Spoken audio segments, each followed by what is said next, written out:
कोल्हापूर जिल्ह्यात कायदा सुव्यवस्था अंमली पदार्थांचा वाढता धोका या संदर्भात वरिष्ठ स्तरावर चौकशी होऊन कारवाई करावे याबाबत शिवसेनेचे उपनेते संजय पवार यांच्या नेतृत्वाखाली अतिरिक्त पोलीस अधिकारी जयश्री पाटील यांना निवेदन देण्यात आले। निवेदनात म्हटले आहे की जिल्ह्यामध्ये गेली 3 वर्षांमध्ये कायदा सुव्यवस्था बिघडलेली असून जनतेचा पोलीस प्रशासनावरील विश्वास दिवसेंदिवस कमी होत चालला आहे। गुंडागर्दी, खून खराबा, अनधिकृत लॉटरी व्यवसाय तसेच 2 नंबरचे सर्व व्यवसाय, त्यात भरीसभर म्हणून गांजा व इतर अंमली पदार्थांचा धोका वाढत चाललाय। त्यामुळे तरुणी या जीवघेण्या पदार्थांच्या विळख्यात सापडले आहेत। यावर अंकुश लावण्याची मागणी करण्यात आली। मागणी मान्य न झाल्यास शिवसेना स्टाईलने आंदोलन करू असा इशाराही देण्यात आला आहे। अवैध व्यवसाय जे चालू आहेत आणि त्यामुळे तरुणी अक्षरशः त्या वाम मार्गाला जाऊन त्याचं फार मोठ्या प्रमाणात नुकसान होत आहे।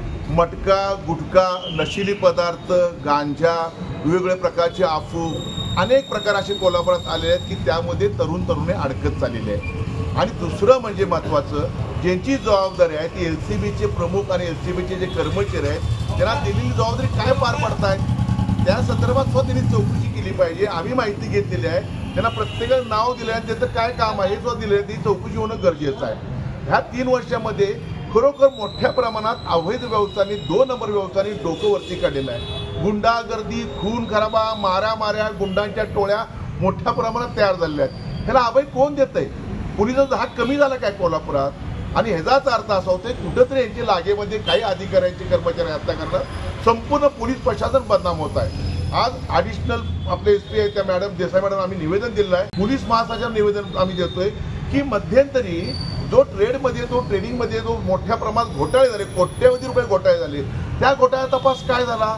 गुन्हा अन्वेषण काय काम करत होतं? आर्थिक गुन्हा अन्वेषण काय काम करत होतं? हे 3 वर्षाचं ऑडिट वरिष्ठ अधिकाऱ्यांनी दुसऱ्या जिल्ह्यातल्या अधिकाऱ्यांवर तपासणं गरजेचं आहे। आणि जे कोण दोषी असतील त्यांच्यावर नुसतं निलंबित नाही, त्यांना डिसमिस करणं गरजेचं आहे। तरच पोलीस प्रशासनाची कुठंतरी एक पारदर्शकता आपल्याला लोकांना मिळेल। पोलिसांचा विश्वास कोल्हापुरातील लोकांचा उडलेला आहे। एवढी भयानक परिस्थिती कोल्हापुरात झालेली आहे। आज त्यांनी जर कारवाई नाही केली, भूमिका त्यांनी आपली स्पष्ट नाही केली काही दिवसात, तर भविष्यामध्ये SP ऑफिसच्या दारामध्ये, IG ऑफिसच्या दारामध्ये शिवसेना, उद्धव बाळासाहेब ठाकरे पक्षाच्या वतीनं आम्ही वेगवेगळ्या पद्धतीने